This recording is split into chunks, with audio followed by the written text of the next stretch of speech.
আজকের গল্প আমার শেষ ফাঁসি। রচনা জরাসন্ধ। ঢেঁকি স্বর্গে গিয়েও ধান ভানে, তার জন্য আমরা দুঃখ করে থাকি। আহা বেচারা, আসলে তার যা কাজ তাই সে করে, স্বর্গেও নিস্তার নেই, এইটুকু বলা যেতে পারে। লেখক নামে যে জীব, তার অবস্থা ঢেঁকির চেয়েও করুণ। তার কাজ লেখা, এই কথা অবশ্যই মানতে হবে, কিন্তু তার চেয়ে তাকে বেশি করতে হয় বক্তৃতা। তার না আছে বিষয়ের শেষ, না আছে স্থানকালের বিচার, কিন্তু সেই জন্য কাউকে এতটুকু সহানুভূতি প্রকাশ করতেও শোনা যায় না। শিমুলতলায় গিয়েছিলাম স্বাস্থ্যোদ্ধারের জন্য। ছোট জায়গা, স্থায়ী বাসিন্দা আর কত, বেশিরভাগই চেঞ্জার। 2-4 দিন ঘুরবে ফিরবে, তারপর চলে যাবে। সভা সমিতির সম্ভাবনা নেই। সভাপতি বা প্রধান অতিথির আসন অলঙ্কৃত করবার ডাক পড়বে না। পথে ঘাটে 2-1টা যদি চেনা মুখ দেখা যায়, বড়জোর শুনতে হবে কবে এলেন, কেমন আছেন। নির্বিবাদেই ছিলাম। হঠাৎ একদিন 3-4টি যুবকের আবির্ভাব। দক্ষিণ পাড়ার সঙ্গে উত্তর পাড়ার ফুটবল ম্যাচ। বিজয়ী দলকে মেডেল দিতে রাজি হয়েছেন কে একজন স্পোর্টস সম্বন্ধে উৎসাহী পৃষ্ঠপোষক। সেই উপলক্ষে একটা ফাংশন হবে, আমাকে সভাপতিত্ব করতে হবে। এই হলো তাদের স্বনির্বন্ধ অনুরোধ। বোঝাতে চেষ্টা করলাম সারা জীবনে একবারও ফুটবল মাঠে যাবার সৌভাগ্য আমার হয়নি। খেলতে তো নয়ই, খেলা দেখতেও না। এই বিষয়ে আমি নিতান্তই অজ্ঞ এবং অযোগ্য। ওই মেডেলদাতা ভদ্রলোকই সভাপতি হবার উপযুক্ত। ওরা বলল তিনিই আপনার নাম করেছেন, আপনার অনেক বই পড়েছেন কি না, বলেছেন তোমরা গিয়ে ধরো, যদি আপত্তি করেন আমি যাব। অতএব যেতে হলো। এরপরে আমার সামান্য ডেরা সকাল সন্ধ্যায় ভক্ত মুখর হয়ে উঠল। তাদের নানা ধরনের প্রশ্ন বানে আমি জর্জরিত। তার সঙ্গে সাহিত্যের সম্পর্ক কোথাও ক্ষীণ, কোথাও শূন্য। মেয়েদের সংখ্যাই বেশি এবং তাদের বয়স অল্প, সুতরাং কৌতূহলের সীমা সংখ্যা নেই। এমনই একজন একদিন বলে বসল, আচ্ছা আপনি তো অনেক ফাঁসি দেখেছেন। ফাঁসি যেখানে দেওয়া হয়, আমি যে একদিন সেই উঁচু পাঁচিল ঘেরা রাজ্যের অধীশ্বর ছিলাম, সেই খবর তার জানা ছিল। বললাম, ফাঁসি দেখেছি মানে? দিয়েছি। সে এবং তার সঙ্গীরা আঁতকে বলেন কি? মানে দিয়েছি মানে দড়িটা গলায় পরিয়ে ঝুলিয়ে দিইনি, তার জন্য অন্য লোক ছিল, তাকে হ্যাংম্যান বলে, তবে শেষ ইঙ্গিতটা আমাকেই দিতে হয়েছে। একটি ভদ্রলোক মন্তব্য করলেন, অর্থাৎ সোজাসুজি খুন না হলেও এইডিং অ্যান্ড অ্যাবেটিংয়ের চার্জে আপনি পড়তে পারেন। আরে একজন তো ডাইরেক্ট খুনের চার্জই এনেছিল আমার নামে। কীরকম? সকলেই উৎসুক হলেন। ফাঁসির আসামিকে যখন গ্যালোজ অর্থাৎ ফাঁসি মঞ্চের উপরে এনে দাঁড় করানো হলো, তখন আমার কর্তব্য ছিল ওয়ারেন্টটা তাকে পড়ে শোনানো। কোন অপরাধে বিচারক তাকে মৃত্যুদণ্ড দিয়েছেন। যখন পড়ছি সে বলে উঠল, আরে রেখে দিন ওসব ভনিতা, খুন আমি করিনি, করছেন আপনি। You are the murderer, you are killing an innocent man. ভগবান বলে যদি কেউ থাকেন, তিনি এর বিচার করবেন। সবাই ছেঁকে ধরলেন এই ধরনের চাঞ্চল্যকর ফাঁসির ঘটনা আরও নিশ্চয়ই ঘটেছে, সেই সব তাদের শোনাতে হবে। আমি বললাম, বেশিরভাগই সাধারণ ধরনের ব্যাপার, সব আমার মনেও নেই। সেই মেয়েটি রফা করল, আচ্ছা রিটায়ার করার আগে যে শেষ ফাঁসিটা দিয়েছেন নিশ্চয়ই মনে আছে, তার কথা বলুন না। আমি জানলার বাইরে চোখ ফেললাম। মনটা বেশ কয়েক বছর পিছনে চলে গেল। স্পষ্ট দেখতে পেলাম ছেলেটাকে। প্রথম যেদিন মৃত্যুদণ্ড নিয়ে এলো, আর শেষ যেদিন তার দেহটা অদৃশ্য হয়ে গেল ফাঁসি মঞ্চের নিচেকার গহ্বরে, স্পষ্টই চোখের ওপর ভেসে উঠল। না, যাকে চাঞ্চল্যকর বলে তেমন কিছু সে করেনি, তবু তাকে ভুলতে পারিনি। 22-23 বছরের ছেলে, নামটা মনে পড়ছে না, ধরা যাক যদুলাল। একটা কোন কারখানায় কাজ করত। মজুর বলতে যা বোঝায় তার উপরের স্তরে, স্কিল্ড লেবার বা দক্ষ শ্রমিক বলা যেতে পারে। কিছু লেখাপড়াও জানত। বাপ মায়ের একমাত্র ছেলে। বাবা অন্ধ, মা প্রথমটা বাড়ি বাড়ি ঝিয়ের কাজ করত। ছেলে চাকরি হবার পর সেসব ছেড়ে দিয়েছিল। বস্তি থেকে ওরা উঠে গিয়ে গলির মধ্যে ঘর ভাড়া করে থাকত। পাড়ার লোকেরা ভালো চোখেই দেখত। অনেকেরই অনেক ফাইফরমাস হাসি মুখে খাটত এই যদুলাল। সন্ধ্যের পর বাড়ি থাকতো না। যখন ফিরত, কোনো বেচালপনা কারোর চোখে পড়েনি। পাড়া থেকে দূরে ওদের 3-4 জনের একটা দল ছিল। মদ খেয়ে রাস্তায় বেরিয়ে হল্লা করতো সন্ধ্যার পর, ছোড়া দেখিয়ে ছিনতাই করতো মাঝে মাঝে। বড় রকমের ডাকাতি বা লুটপাট এসব কিছু নয়, ছিনতাইটা বোধহয় মদের পয়সা জোগাড় করার জন্য। একদিন যখন একটা কোনো গলির মধ্যে হইহল্লা করছিল, পুলিশ তাড়া করে একজনকে ধরে ফেলল। যদুলাল বোধহয় গা ঢাকা দিয়েছিল, তাকে ধরতে পারেনি। যাকে ধরেছিল এবং ঘাড়ে ধরে নিয়ে যাচ্ছিল সে ছিল ওর বন্ধু, একজন সার্জেন্ট ছিল পুলিশ পার্টিতে। আসামিকে বোধহয় 2-1 ঘা গুঁতো দিয়ে থাকবে। যদুলাল লুকিয়ে খানিকটা গা ঢাকা দিয়ে ওদের পেছনে পেছনে চলেছিল। ছোট্ট গলি, লোকজন বিশেষ ছিল না। সেই সুযোগে কোমর থেকে ছোড়া বের করে মোক্ষম ঘা বসিয়ে দিয়েছিল সার্জেন্টের ঘাড়ে। হাসপাতালে পৌঁছবার আগেই মৃত্যু। যদুলাল অবশ্য ঘটনাস্থলেই ধরা পড়েছিল। খুন মামলার আসামি, গোড়া থেকেই হাজতে।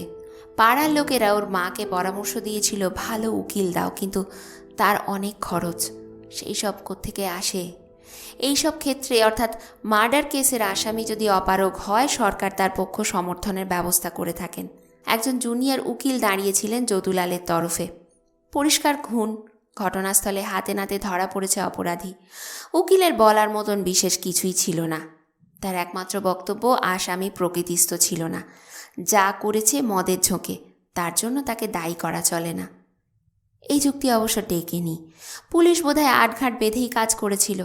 যদুলালকে যখন ডাক্তারের সামনে হাজির করেছিল, তখন তার মধ্যে নেশার লক্ষণ পাওয়া যায়নি। ডাক্তারের রিপোর্টে সে স্বাভাবিক। যদুলালের উকিল অবশ্য সে দেখাতে চেষ্টা করেছিল পুলিশ ইচ্ছা করেই দেরিতে ডাক্তারি পরীক্ষা করেছিল, কিন্তু কোর্ট অনাবশ্যক বিলম্বের কোনো প্রমাণ পায়নি। দায়রা আদালতে প্রাণদণ্ড হলে হাইকোর্টে আপিল করা চলে, সেটা জেল থেকে করার ব্যবস্থা আছে। যদুলালের বেলায়ও তাই হয়েছিল। হাইকোর্ট নথিপত্র দেখে আপিল পিটিশন নামঞ্জুর করেছিল। তারপরে যা করণীয়, প্রেসিডেন্টের কাছে প্রাণ ভিক্ষার আবেদন, তাও গ্রহণযোগ্য নয় বলে যথাসময়ে জানিয়েছে কর্তৃপক্ষ। জেল কোর্টের নির্দেশ, সুপারিনটেন্ডেন্টকে প্রতিদিন অন্তত একবার করে কনডেমড সেল অর্থাৎ যেখানে ফাঁসির আসামি থাকে পরিদর্শন করতে হবে, জানতে হবে তার কোনো নালিশ আছে কিনা। যদুলালের লোহার গড়ার দেওয়া তালাবন্ধ সেলের সামনে গিয়ে দাঁড়াবার আগেই সে অত্যন্ত খুশি মুখে বলে উঠত, আমি ভালো আছি স্যার। তবু কোনো দিন বলেছি, কোনো রকম অসুবিধা হলে আমাকে বলতে পারো। তার ওই একই উত্তর, না না, আমি খুব ভালো আছি স্যার। সুপার যখন রাউন্ডে বেরোয়, তার সঙ্গে একদল লোক থাকে, জেলার থেকে আরম্ভ করে সিপাই পর্যন্ত। তাদের সবাইকে সরিয়ে দিয়ে অন্তরঙ্গভাবে জানতে চেয়েছি, তবু সে ওই একই কথা বলেছে, আমার কিছু নালিশ নেই স্যার, আমার জন্য চিন্তা করবেন না। মুখে সেই স্বচ্ছন্দ সরল হাসি। দীর্ঘদিন ধরে বিভিন্ন জেলে ফাঁসির আসামি কম দেখিনি। নালিশ ফরিয়াদও শুনেছি, নানা রকমের অভিযোগ, পুলিশের বিরুদ্ধে, বিচারকের বিরুদ্ধে, শত্রুপক্ষের বিরুদ্ধে, যারা চক্রান্ত করে মিথ্যা সাক্ষী জোগাড় করে তাকে মৃত্যুর দুয়ারে এনে দাঁড় করিয়ে দিল তাদের বিরুদ্ধে। এমনি ধারা কত কথা। কেউ চোখের জলের ভিতর দিয়ে শুনিয়েছে তাদের পারিবারিক দুঃখের কাহিনী। আমার কাছে অবান্তর, প্রতিকারের কোনো উপায় নেই, আমার বা কারোরই হাতে নেই। শুনে গেছি, তবু যদুলালের মতন কাউকে বলতে শুনিনি, আমি খুব ভালো আছি স্যার, আমার কোনো নালিশ নেই। ওই রকম একখানা হাস্যোজ্জ্বল মুখ কনডেমড সেলে বা আর কোথাও দেখিনি। কাউকে দেখেছি বিষণ্ণ, কারো মুখে নৈরাশ্যের গাঢ় ছায়া, কেউ ক্রুদ্ধ, ক্ষুব্ধ, উত্তেজিত, কেউ বা নির্বাক, উদাসীন। কেমন আছো আমার এই প্রশ্নকে তাচ্ছিল্যের সঙ্গে উপেক্ষা করে অন্যদিকে মুখ ফিরিয়ে নিয়েছে। সব দিক দিয়েই যদুলাল এক অনন্য এবং আশ্চর্য বিস্ময়, যেন পরম আনন্দে আছে, অথচ সে তো জানে তার এই তরুণ জীবনের শেষ দিনটি একেবারে এসে গেছে। এও জানে তার অন্ধ বাপ আর দুঃখিনী মায়ের সহায় সঙ্গতি বলতে সংসারে আর কিছুই রইল না। একদিন তার মা এসেছিল দেখা করতে, সেলের সামনে ভেঙে পড়েছিল কান্নায়। আমার যে অফিসারটি উপস্থিত ছিল তার মুখে শুনেছি যদুলাল এতটুকু বিচলিত হয়নি। বারবার বলেছিল, হ্যাঁ, কেঁদো না মা, কেঁদো না, বাড়ি ফিরে যাও, কেঁদো না, আমি ভালো আছি, আমার জন্য ভেবো না, ভালো আছি আমি। কি ছিল তার মধ্যে, কোথা থেকে এই জোর সে পেয়েছিল তা আজও আমার কাছে রহস্য। এ যদি অভিনয় হয় তবে অত বড় শক্তিমান অভিনেতাই বা কজন আছে জানি না। আজ তোমার ফাঁসি, এই রূঢ় খবরটা আগে থেকে কাউকে জানানো হয় না, কিন্তু রাত থাকতেই তার সেলের সামনে এবং সেল ইয়ার্ড সংলগ্ন ফাঁসি মঞ্চের ধারে অনেক বুটের শব্দ, লোকের আনাগোনা ইত্যাদি নানা রকম তৎপরতা থেকে সবাই তা জানতে পারে। 4টে বাজলেই তাকে সেল থেকে বাইরে আনা হয়।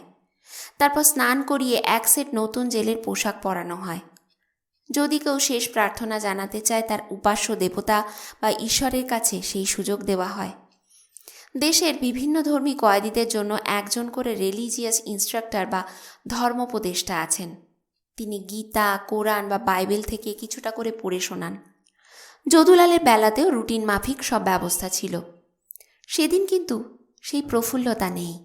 কলের পুতুলের মতো যা করতে বলা হচ্ছে করে যাচ্ছে, মুখ গম্ভীর, চোখে কিসের একটা যেন চাঞ্চল্য। ওদিকে গীতা পাঠ হচ্ছে, সেই দিকে তার কান নেই, বারবার ইয়ার্ডের গেটের দিকে তাকাচ্ছে। একবার বলে উঠল, বড় সাহেব কই? চিফ হেডওয়ার্ডার জানালো, এখনই আসবেন। একটু পরেই আমি পৌঁছে গেলাম, সঙ্গে একজন ম্যাজিস্ট্রেট। যদুলাল যেন ছুটে এলো আমার কাছে। এই প্রথম তার মুখের সেই হাসিটা দেখতে পেলাম না, শুনতে পেলাম না সেই খুশি সুরে বলা, আমি ভালো আছি স্যার। তার বদলে কেমন একটা অস্থিরতা। সে বলল, আপনার সঙ্গে আমার একটা কথা আছে স্যার, আপনি একবার এইদিকে আসুন তো। একটু দূরে নিয়ে গিয়ে সে বলল, এই যে আমি আজ আমার বুড়ো বাপ মাকে ভাসি দিয়ে চলে যাচ্ছি, এর জন্য দায়ী কে জানেন? বললাম, কে? যদুলাল সঙ্গে সঙ্গে জবাব দিল, মদ। পাড়ায় পাড়ায় মদ তৈরি হচ্ছে, আমার মতো কত ছেলের সর্বনাশ হচ্ছে, কত সংসার যে ভেঙে যাচ্ছে আপনারা জানেন না স্যার।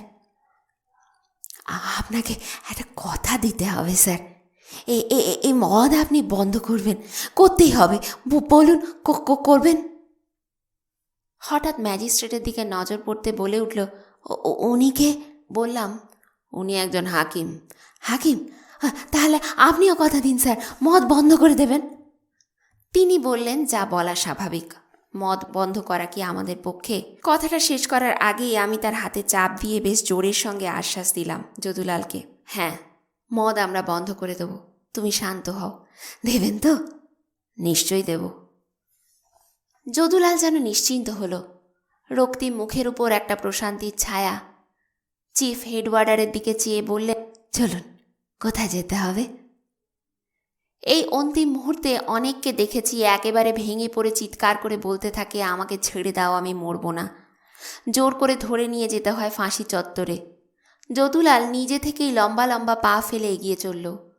তবু আইনের নির্দেশে হাত দুটো পেছনে নিয়ে হাতকড়া লাগিয়ে দেওয়া হলো। মাথায় পরানো হলো চোখ মুখ ঢাকা টুপি। আমি ঘন ঘন ঘড়ি দেখছি।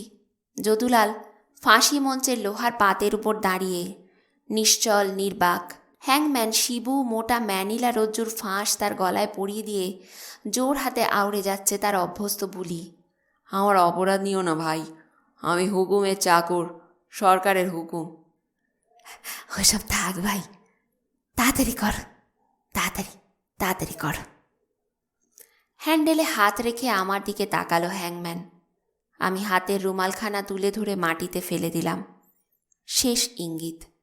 সেও সঙ্গে সঙ্গে হ্যান্ডেলটা টেনে দিল।